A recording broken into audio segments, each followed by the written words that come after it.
Voici 5 droits que le Coran a restreints aux femmes, mais pas aux hommes. 1. L'héritage. Dans le Coran, il est stipulé que l'héritage des femmes est souvent la moitié de celui des hommes.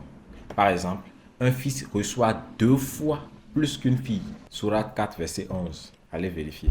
2. Le témoignage juridique. Dans certaines situations, le témoignage d'une femme est jugé comme ayant moins de poids que celui d'un homme. Ça, c'est l'islam. Par exemple, dans le contexte des transactions financières, 2 femmes sont nécessaires pour valider le témoignage d'une seule. Sourate 2, verset 282. 3. Le mariage et le consentement. Le Coran autorise les hommes à épouser jusqu'à 4 femmes, tandis que la polyandrie est généralement interdite pour les femmes.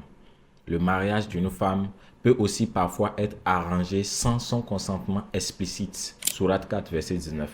4. Dans le contexte du divorce, les hommes ont plus de droits que les femmes pour la garde des enfants, en particulier pour les enfants mâles, une fois qu'ils atteignent un certain âge. Et ça, c'est l'islam. Sourate 2, verset 233. Le Coran a limité les femmes dans le rôle de leadership public, y compris la capacité à diriger des prières ou à occuper des postes de gouvernement.